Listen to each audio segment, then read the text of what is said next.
U.S. Secretary of State Hillary Clinton held landmark talks with Myanmar rulers on Thursday, seeking to test the new leadership's commitment to political reform.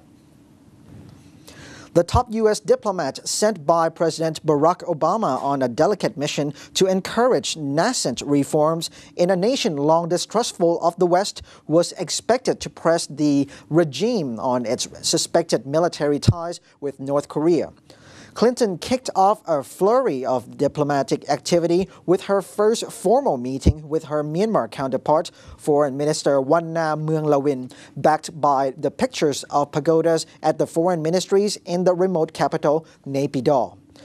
According to the U.S. officials accompanying Clinton, the main focus of her talks with her counterpart would be Myanmar's relationship with North Korea, which is under the tight UN and U.S. sanctions for defiantly pursuing its nuclear weapons. Her aide have, however, played down defectors' accounts of nuclear cooperation between the two authoritarian countries, saying the top U.S. concern relates to missile technology. Her trip comes amid signs of change in Myanmar, which was ruled by the military for decades until election last year brought a nominally civilian government to power, albeit one with close links to the army. Clinton was also due to hold discussions with President Thein Sein, a former general who heads the new regime and has overseen a series of reformist moves, including dialogue with democracy icon Aung San Suu Kyi. Later Thursday, Clinton will head to Yangon, the commercial hub of the country, where she will meet Suu Kyi, who is widely respected in the United States. The Nobel Peace Prize winner told a conference in Washington via video link on Wednesday she hoped Clinton's visit would spur further reform in Myanmar. The Commerce Ministry will review a plan to set up the Masot Special Economic Zone in Tak after finding unclear details and will clearly promote investments along the border. Deputy Commerce Minister Siriwath Khajon Prasad said yesterday that the ministry has recently allowed the setting up of a working panel to reconsider the draft law establishing the Masot Special Economic Zone. The revision is aimed at clarifying details and ensuring benefits from this special trade and investment area. The zone is planned to span more than 5,600 rais of land under the Forestry Department's responsibility. The area will be developed into the Export-Import Center for Thailand and Myanmar. An industrial estate, logistics park, customs checkpoint, park and distribution center will be constructed in this special zone.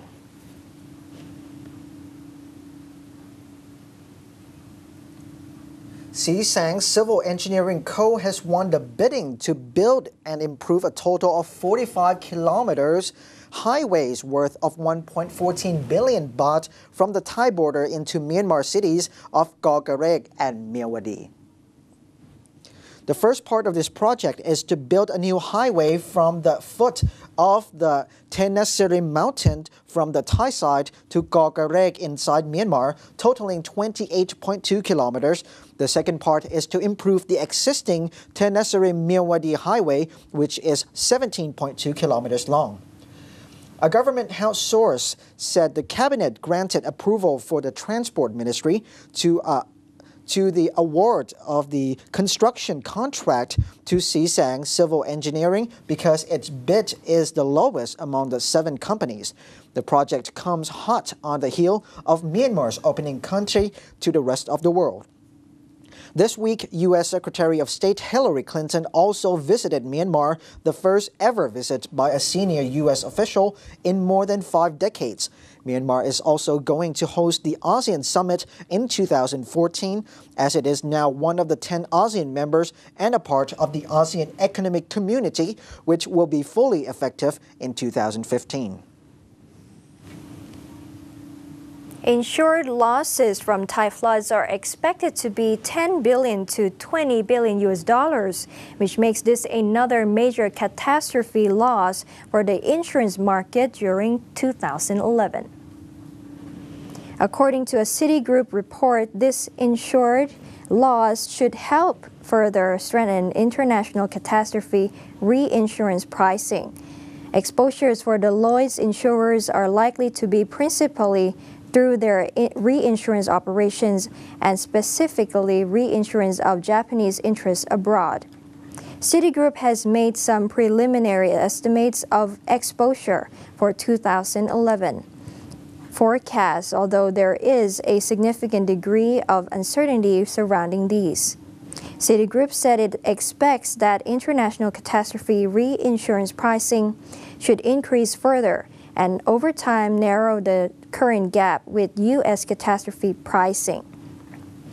Thailand has experienced its most severe flooding in 50 years, which intensified during October 2011.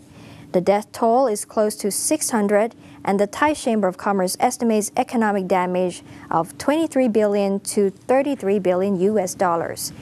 The Thai Office of Insurance Commission has estimated insured losses of 5 billion to 7 billion US dollars, although most industry participants are expecting losses between 10 to 20 billion US dollars.